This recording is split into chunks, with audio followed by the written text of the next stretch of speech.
आज हम पढ़ेंगे दैहिक गुणसूत्रों की संख्या में व्यक्ति क्रम। कहा जाता है कि जो दैहिक गुणसूत्र होते हैं उनमें संख्या में किस प्रकार से प्रतिक्रियाएं दिखाई देती है उसके बारे में देखेंगे। उसमें सबसे पहले हमारा क्या है, डाउन सिंड्रोम या डाउन डाउन हमारा क्या है, संलक्षण।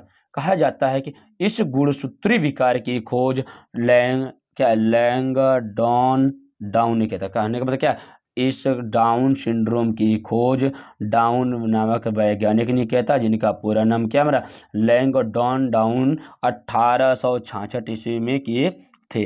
कहा जाता है कि यह रोग 21वें, कहा जाता है कि क्या गुणसूत्रों की संख्या कितनी थी, 46 थे। इसमें कहा जाता है कि 21वें गुणसूत्रों की एक अतिरिक्त प्रतिलिपि बनने के कारण, मतलब 21वें गुणसूत्र पर एक अतिरिक्त कोई नया लक्षण दिखाई देना शुरू हो जाता है, जिसको कहा जाता है हमारा क्या, डाउन सिंड्रोम से ग्रसित व्यक्ति। अब कहा जाता है कि इस रोग से ग्रसित व्यक्ति में कुल 47, कहा जाता है जब एक अतिरिक्त प्रतिलिपि दिखाई देने लगेगी तो 21वें गुणसूत्र के बाद अतिरिक्त मतलब क्या, एक अलग से गुणसूत्र का निर्माण हो जाता है या अलग से विकार उत्पन्न हो जाते हैं, जिसको क्या कहा जाता है। इस प्रकार से अगर हमारा क्या होता है, कितना तो हमारा 46 गुणसूत्र होते हैं, एक अतिरिक्त उससे हो जाएंगे तो हमारे कितना हो जाएगा, इसमें गुणसूत्रों की संख्या टोटल कितनी हो जाएगी हमारा 47। तो इसमें गुणसूत्रों की संख्या कितनी हो जाती है हमारा 47। डाउन सिंड्रोम वह उस लक्षण को कहा जाता है जिसमें 21वें गुणसूत्रों की संख्या पर एक अतिरिक्त प्रतिलिपि दिखाई देने लग जाती है, जिसको हमारा डाउन सिंड्रोम कहा जाता है। इस प्रकार से इसमें गुणसूत्रों की संख्या कितनी हो जाती है हमारा 47 हो जाती है।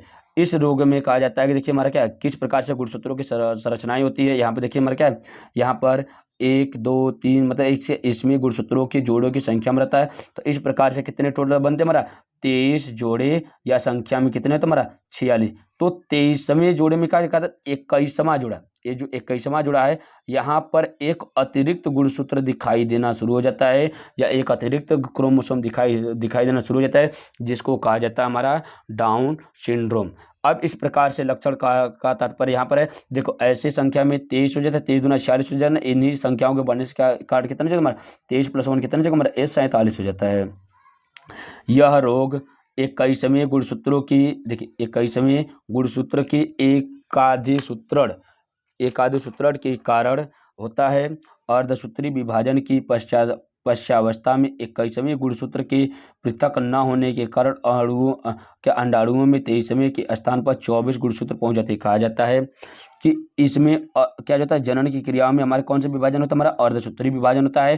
के पश्चात 21वें गुणसूत्र के पृथक न होने के मतलब जो 21वां गुणसूत्र होता है ये अलग नहीं होता है, जिसके कारण इसमें अंडाणुओं में 23वें के, देखिए 23वें के स्थान पर 24वें गुणसूत्र पहुंच जाते हैं। मतलब क्या, ये जो 23 गुणसूत्र होता है इसके जाने के मतलब 23 को गुणसूत्र नंबर क्या कहा जाता है ना, ये एक्स वाई हो जाता है। ये कहा जाता है कि नर गुणसूत्र हो सकते हैं, यहाँ पर एक्स एक्स हो जाता है। तो एक कहा जाता है 24वां गुणसूत्र चला जाता है, जिसके लक्षण यहाँ पर क्या होता है, 3 का तीनों हमारे कैसे दिखाई देने लगते हैं, हमारा एक अतिरिक्त दिखाई देने लगते हैं, जिसको हमारा क्या कहा जाता है, हमारा 24वें पहुंच जाते हैं, जिसके कारण कहा जाता है कि डाउन सिंड्रोम से ग्रसित व्यक्ति हो गया।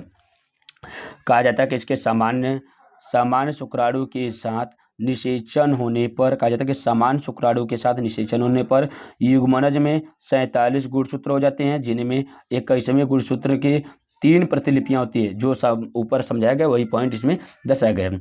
इस रोग से ग्रसित व्यक्ति में चेहरा मंगोलिया लोगों, कहा जाता है कि ये मंगोलिया देश में हमारे क्या ऐसे लक्षण दिखाई देते हैं कि बाती मस्तिष्क चौड़ा, गर्दन, अंगुलियां छोटी तथा फूली हुई, कद छोटा, मंदबुद्धि या विमंदित या खुरदरी त्वचा या मोटी जीभ इत्यादि के जैसे लक्षण वाले दिखाई देते हैं। कहा जाता है कि डाउन सिंड्रोम से ग्रसित व्यक्ति की खोज या व्यक्ति कहाँ पे दिखाई देते हैं, मंगोलिया में होते हैं, जिनमें अनेक प्रकार के लक्षण दिखाई देते हैं, लक्षण पाए जाते हैं। इस रोग को मंगोलियन जड़ता या मंगोलिया आइडियोसी कहा जाता है। मतलब क्या, मंगोलिया देश में होने के कारण इसी रोग का नाम ही रख दिया गया हमारा मंगोलियन जड़ता कहा जाता है।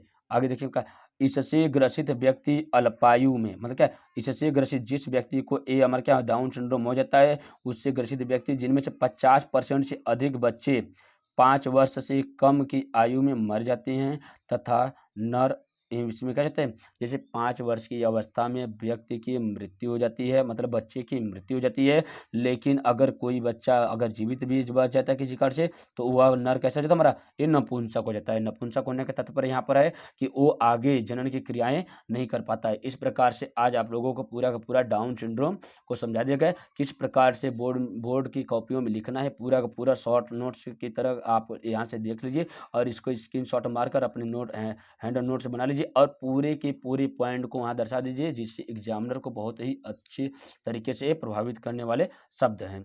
अगर क्लास अच्छी लग रही है तो अपने मित्रों को शेयर करिए, आप क्लास को लाइक करिए और अगर किसी भी प्रकार का कन्फ्यूजन बचा रहता है तो आप कमेंट बॉक्स में लिखना ना भूलिए। धन्यवाद।